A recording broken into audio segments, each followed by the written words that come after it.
नमस्कार दोस्तों, स्वागत है आपका अपना यूट्यूब चैनल नॉलेज गेन में। मेरा नाम है गोविंद। आप देख रहे हैं मेरे साथ में डेली करंट अफेयर्स। दिनांक आज है 16 जुलाई 2026 और वार है थर्सडे। तो 16 जुलाई 2026 को जितने भी करंट अफेयर्स के पिछले 24 घंटे में मोस्ट इम्पोर्टेंट क्वेश्चन रहे हैं उनको हम आपके सामने लेके आए हैं। तो देखिए पहला क्वेश्चन क्या है। हाल ही में लॉर्ड्स क्रिकेट ग्राउंड पर भारत ने ऐतिहासिक टेस्ट जीत किस देश के विरुद्ध की। हाल ही में लॉर्ड्स क्रिकेट ग्राउंड पर भारत ने ऐतिहासिक टेस्ट जीत किस देश के विरुद्ध की। तो इसका सही आंसर है बी। कैसे? इस लॉर्ड्स है इंग्लैंड में, और इंग्लैंड में हमारी जो महिला क्रिकेट टीम है, महिला क्रिकेट टीम, वो उसका एक मैच था टेस्ट मैच। तो महिला क्रिकेट टीम ने लॉर्ड्स के ग्राउंड में इंग्लैंड की टीम के साथ में, महिला क्रिकेट टीम के साथ में मैच खेला और 200 प्लस रन से इंग्लैंड की टीम को हराया, जिसमें भारत की यस्तिका भाटिया और क्रांति गौड़, यस्तिका भाटिया और क्रांति गौड़, इन दोनों ने बेहतरीन अपनी पारी का प्रदर्शन किया। यस्तिका भाटिया ने 113 रन बनाए, सेंचुरी लगाई। क्रांति गौड़ ने 7 विकेट लिए, मैन ऑफ द मैच रही। तो एक टेस्ट मैच था जिसमें भारत की महिला क्रिकेट टीम जीती। और लॉर्ड्स कहाँ है? लॉर्ड्स है इंग्लैंड में। इसे भारतीय क्रिकेट का मक्का कहा जाता है। क्रिकेट का मक्का कहा जाता है इसे। तो इसका सही आंसर है हमारा आंसर ए। क्वेश्चन नंबर 2 देखते हैं। International physics olympiad, international physics olympiad IPHO 2026 में प्रथम स्थान किस देश ने प्राप्त किया। तो इसमें प्रथम स्थान प्राप्त किया भारत ने। इंटरनेशनल फिजिक्स ओलंपियाड जो का हाल ही में कोलंबिया में आयोजित हुई है, उसमें भारतीय टीम ने 5 स्वर्ण पदक जीते। तो भारत इनमें सर्वोच्च स्थान पर रहा। क्वेश्चन नंबर 2, दिल्ली सरकार ने महिला समृद्धि योजना का नया नाम क्या रखा है। दिल्ली सरकार ने महिला समृद्धि योजना का नया नाम क्या रखा है। तो आप जानते हैं जो बीजेपी सरकार है वो नाम बदलने में माहिर है। तो दिल्ली में है इस समय बीजेपी की सरकार, जिसकी CM है रेखा गुप्ता। तो इसका दिल्ली सरकार ने जो महिला समृद्धि योजना है उसका नाम बदलकर दिल्ली महिला शक्ति योजना कर दिया है। इसमें क्या है, महिलाओं को 2500 रुपये मासिक, 2500 रुपये मासिक DBT के तहत डायरेक्ट अकाउंट में जाते हैं। डायरेक्ट बैलेंस ट्रांसफर के तहत डायरेक्ट अकाउंट में जाते हैं। इसमें 21 से लेकर 60 साल तक की महिलाएं शामिल हैं। तो इसका सही आंसर है ए, दिल्ली महिला शक्ति योजना। क्वेश्चन नंबर 4 है।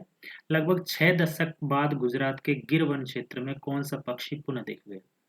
6 दशक बाद मतलब कि 60 साल बाद में, 60 वर्ष बाद में गुजरात का जो गिर है अभ्यारण्य, ये अभ्यारण्य जो कि एशियाई शेर के लिए प्रसिद्ध है, उसमें हाल ही में हॉर्नबिल जो पक्षी है वो IUCN की रेड लिस्ट में शामिल है, गंभीर लुप्त प्राप्त। वो पक्षी हाल ही में 60 दशक बाद गुजरात के गिर राष्ट्रीय वन अभ्यारण्य में मिला है। तो इसका सही आंसर है हमारा हॉर्नबिल। क्वेश्चन नंबर 5 है। हाल ही में 88 वर्ष की आयु में दिवंगत हुई S जानकी किस क्षेत्र से संबंधित है। तो S जानकी का संबंध है फिल्म पार्श्व गायन से। तमिलनाडु की कर्नाटक सरकार की पद्म पुरस्कार से विजेता, इन्होंने लगभग 20 भाषाओं में गीत गाए, 4 से अधिक फिल्मों में काम किया और इन्होंने पार्श्व गायन के क्षेत्र में अपनी उपलब्धि प्राप्त की। तो पार्श्व गायन क्या होता है? पार्श्व गायन का मतलब होता है प्लेबैक सिंगर। प्लेबैक सिंगर, जो पहले से गाए हुए गाने को पीछे के लिए रिकॉर्ड करता है, वो केवल लिपसिंग करते हैं, लिपसिंग का कार्य करते हैं। तो इसका सही आंसर है हमारा आंसर बी। क्वेश्चन नंबर 6, भारतीय वैज्ञानिकों द्वारा विकसित नई quantum computing algorithm quantum computing algorithm का उद्देश्य किस प्रकार के कंप्यूटर से बेहतर प्रदर्शन करना है।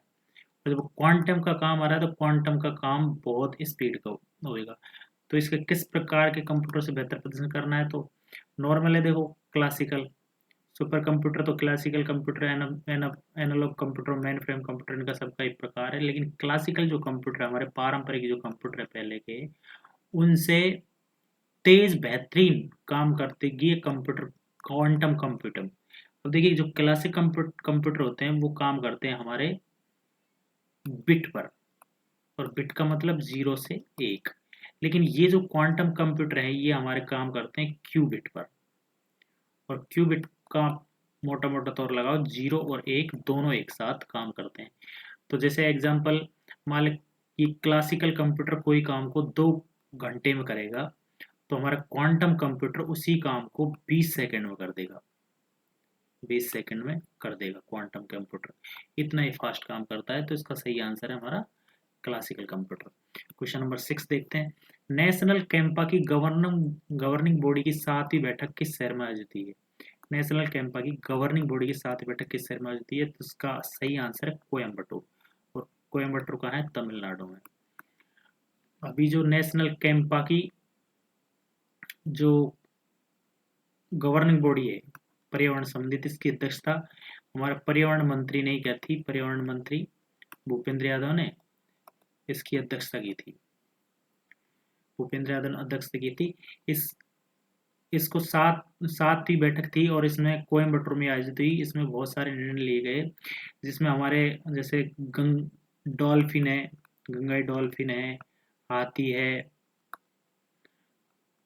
और शेर है, टाइगर, ऐसे जो जानवर हैं उनको संरक्षित करने के लिए बातचीत हुई। और जो संगाई हिरण है हमारा, संगाई हिरण, मणिपुर का डांसिंग डियर, मणिपुर का जो डांसिंग डियर है, डांसिंग डियर हिरण, उसके बारे में, संरक्षण के बारे में यहाँ पर बातचीत की। और तो कोयम्बटूर में इसकी बैठक हुई नेशनल कैंपा की। अगला क्वेश्चन देखते हैं, क्वेश्चन नंबर 8, हाल ही में जैन जेड के नेतृत्व में विरोध प्रदर्शन किस देश में। जो जैन जी, अब जैन जी किसे कहते हैं, जैन जी कहते हैं 1997 से लेकर 1997 से लेकर मान लो 2012 के बीच में जो जन्म लेने वाले हैं, वो जितनी पीढ़ी है वो सब जैन जी के अंतर्गत आती है।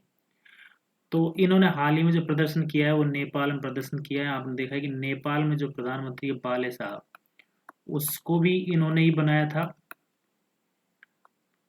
प्रोटेस्ट करके। और हाल ही में उसी के खिलाफ अब जैन जी का आंदोलन हो रहा है, जिसमें सोशल मीडिया, भ्रष्टाचार आदि पर व्यापक लगाम लगाने के लिए, उसका प्रोटेस्ट करने के लिए, सुशासन को सही बनाने के लिए ये जैन जी विरोध प्रदर्शन कर रहे हैं, और ये कर रहे हैं नेपाल। क्वेश्चन नंबर 9, भारत में 12 वर्षों बाद पुनः देखा दुर्लभ पक्षी कौन सा। 12 वर्षों बाद पुनः देखा गया दुर्लभ जीव कौन सा है। तो इसका सही आंसर है इंडियन जॉइंट फ्लाइंग स्क्विरल। ये गिलहरी है, जिसे उड़न गिलहरी भी कहते हैं, उड़न गिलहरी कहते हैं इसे।